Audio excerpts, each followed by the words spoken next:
नमस्कार दोस्तों, physics with Kundan sir में आप सभी लोगों का स्वागत है। आज का जो हमारा लेक्चर होगा लाइट का चौथा पार्ट है, यानी प्रकाश के परावर्तन वाले टॉपिक में हम लोग दर्पण जो पढ़ रहे थे उसमें चौथा लेक्चर है। और उसमें जो होगा गोलीय दर्पण द्वारा प्रतिबिंब बनाने के नियम, यानी इसी रूल के थ्रू सारी की सारी जो भी इमेज बनती हैं वो इसी रूल के थ्रू आपकी इमेज बनेंगी। तो इसको आप काफ़ी ध्यान से देखेंगे और ध्यान रखिएगा, आप नोट्स तो ज़रूर बनाएं क्योंकि विदाउट नोट्स के संभव नहीं है। बार बार आप वीडियो देखेंगे, एक बार आप वीडियो देखें फिर नोट्स बनाएं और फिर अगर कहीं समझ में नहीं आता है तो फिर आप वीडियो देखें। तो ऐसा नहीं कि सिर्फ वीडियो देख के आप छोड़ देंगे तो आपको समझ में आ जाएगा, ऐसे नहीं हो पाता है। तो चलिए, गोलीय दर्पण द्वारा प्रतिबिंब बनाने के 3 नियम होते हैं। इसमें हम लोग प्रथम नियम देखेंगे। फर्स्ट रूल क्या कहता है? फर्स्ट रूल कहता है, प्रथम नियम, कि मुख्य अक्ष के समांतर चलने वाली प्रकाश किरणें परावर्तन के पश्चात किससे होकर गुजरती है दोस्तों? फोकस से होकर गुजरती है। यानी लिखेंगे मुख्य, चलिए फिगर के थ्रू मैं बना दे रहा हूँ तब आपको समझ में होगा और उसी से हम लोग परिभाषा को भी तैयार करेंगे। तो ये देखिए, ये हो गया अवतल दर्पण, ये हो गया उत्तल दर्पण। एक बार मैं फिगर बना दे रहा हूँ फिर इसी में चेंजेस करता चलूँगा मैं।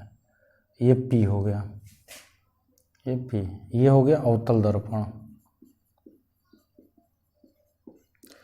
इसको हम कहते हैं उत्तल दर्पण। ये हो गया आपका अवतल दर्पण और ये क्या हो गया? उत्तल दर्पण।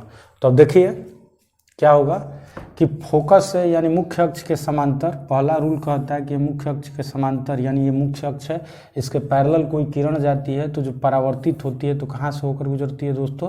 फोकस से होकर गुजरती है। तो अवतल दर्पण में गुजरती है जबकि इसमें गुजरती हुई प्रतीत होती है। मुख्य अक्ष के समांतर गया, परावर्तित हुआ, फिर हमने इसको पीछे की तरफ मिलाया तो कहाँ से होकर गुजरता हुआ प्रतीत होगा? फोकस से होकर गुजरता हुआ प्रतीत होगा। तो यानी आप कह सकते हैं कि पहला रूल तो ये बना कि मुख्य अक्ष के समांतर चलने वाली प्रकाश किरणें परावर्तन के पश्चात फोकस से होकर गुजरती है, यानी अवतल दर्पण में, या गुजरती हुई प्रतीत होती है किसमें? उत्तल दर्पण में। यानी फर्स्ट रूल बन गया कि मुख्य अक्ष के समांतर चलने वाली प्रकाश किरणें परावर्तन के पश्चात फोकस से होकर गुजरती है या गुजरती हुई प्रतीत होती है। तो चलिए इसी से हम लोग डेफिनेशन को तैयार कर देते हैं। मैं इधर लिख रहा हूँ, मुख्य अक्ष के समांतर, मुख्य अक्ष के समांतर चलने वाली प्रकाश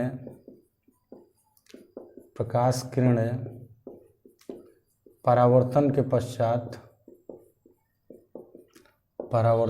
पश्चात मुख्य फोकस से होकर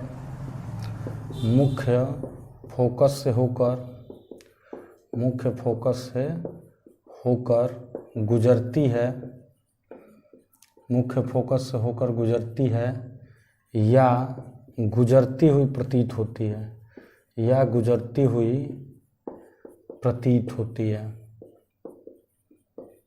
तो ध्यान रखिएगा कि यहाँ से आप क्या समझ चुके हैं कि मुख्य अक्ष यानी मुख्य अक्ष के समांतर कोई किरण गई तो परावर्तन के पश्चात फोकस से होकर गुजरती है या गुजरती हुई प्रतीत होती है। तो गुजरती है मतलब क्या? अवतल दर्पण में, और गुजरती हुई प्रतीत होती है मतलब क्या? उत्तल दर्पण में। तो यहाँ से फर्स्ट रूल तैयार हुआ। प्रथम नियम होता है कि मुख्य अक्ष के समांतर चलने वाली प्रकाश किरणें परावर्तन के पश्चात मुख्य फोकस से होकर गुजरती है या गुजरती हुई प्रतीत होती है। जहाँ भी प्रतीत की बात करेगा उत्तल होगा, गुजरती है तो अवतल होगा।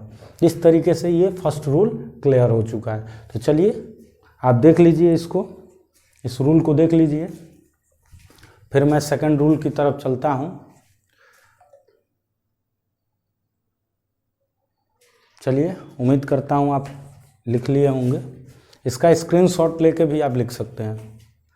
चलिए अब सेकंड रूल देखते हैं। तो जो सेकंड रूल होता है दोस्तों, ठीक इसका अपोजिट होता है। ठीक इसका अपोजिट क्या मतलब कि अब फोकस से होकर जाएगी और क्या होगा? मुख्य अक्ष के समांतर हो जाएगी। यानी द्वितीय नियम हम लोग लिखते हैं, द्वितीय नियम। तो चलिए मैं इसको मिटा रहा हूँ। सेकंड रूल क्या होगा, इसमें हम मिटा रहे हैं इसको ताकि आपको पता चले कैसे निकालते हैं।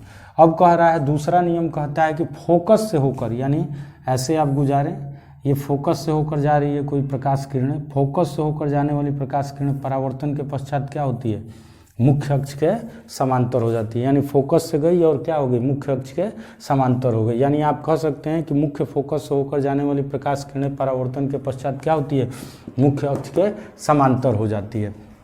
जबकि इसमें आप देंगे कि मुख्य फोकस की ओर जाती हुई प्रकाश किरणें परावर्तन के पश्चात क्या होता है, मुख्य अक्ष के समांतर हो जाता है। यानी आप कह सकते हैं कि यहाँ पर आप देख सकते हैं कि मुख्य फोकस की ओर जाती हुई प्रकाश किरणें परावर्तन के पश्चात क्या हो रही है, मुख्य अक्ष के समांतर हो जा रही है। यानी आप कह सकते हैं द्वितीय नियम में कि फोकस से होकर जाने वाली प्रकाश किरणें मुख्य अक्ष के समांतर हो जाती है, या फोकस की ओर जाती हुई प्रकाश किरणें परावर्तन के पश्चात क्या होती है, मुख्य अक्ष के समांतर हो जाती है। चलिए मैं इसको मिटा रहा हूँ और दूसरे रूल की तरफ मैं चल रहा हूँ। दूसरे नियम को मैं लिख रहा हूँ कि मुख्य फोकस से ठीक पहले का अपोजिट होता है, मुख्य फोकस से होकर जाने वाली, मुख्य फोकस से होकर जाने वाली अवतल दर्पण लिख सकते हैं, अवतल दर्पण, या मुख्य फोकस की ओर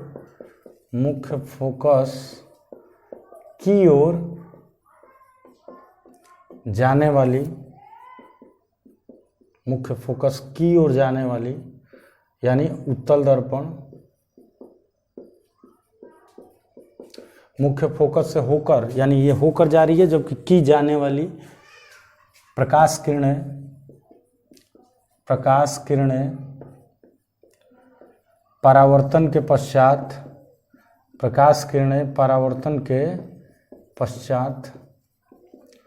मुख्य अक्ष के समांतर हो जाती है। क्या होती है दोस्तों, मुख्य अक्ष के समांतर हो जाती है, मुख्य अक्ष के समांतर हो जाती है। तो इस तरीके से आप कह सकते हैं कि मुख्य फोकस से होकर जाने वाली यानी अवतल दर्पण, या मुख्य फोकस की ओर जाने वाली उत्तल दर्पण प्रकाश किरणें परावर्तन के पश्चात क्या होती है, मुख्य अक्ष के समांतर हो जाती है। तो ये सेकंड रूल हो गया, पहले का अपोजिट होता है। पहला रूल कहता है कि मुख्य अक्ष के समांतर चलने वाली प्रकाश किरणें फोकस से होकर गुजरती है, जबकि दूसरा कहता है कि फोकस से, यानी मुख्य फोकस से होकर जाने वाली प्रकाश किरणें परावर्तन के पश्चात क्या होती है, परावर्तन के पश्चात मुख्य अक्ष के समांतर हो जाती है। तो उम्मीद करता हूँ आपको ये चीज़ें समझ में आ चुका होगा। तो दो नियम हो गए दोस्तों, इसको दो लिख लें। अब लास्ट और तृतीय नियम क्या है, इसको समझते हैं। तीसरे नियम को हम लोग देख लेते हैं, क्योंकि इन्हीं तीनों रूल की सहायता से पूरे दर्पण के जितने भी इमेज बनते हैं, यानी प्रतिबिंब बनते हैं उत्तल अवतल दर्पण द्वारा, उसे सॉल्व किया जाता है। तो चलिए हम लोग देख लेते हैं तीसरा नियम, तृतीय नियम क्या कहता है, आप कह सकते हैं थर्ड लॉ।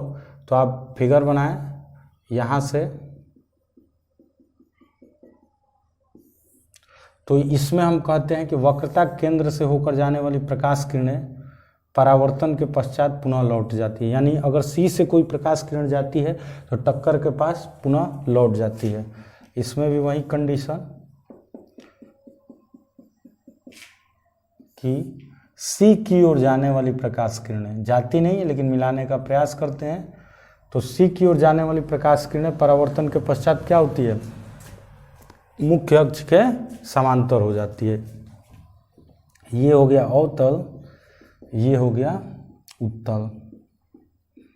ठीक है, तो आप अगर लिखना चाहें तो लिख सकते हैं कि गोलीय दर्पण के वक्रता केंद्र से होकर जाने वाली ब्रैकेट में आप लिखिए अवतल दर्पण और ब्रैकेट बंद कीजिए, या वक्रता केंद्र की ओर जाने वाली, ब्रैकेट में आप लिख सकते हैं उत्तल दर्पण, उत्तल दर्पण प्रकाश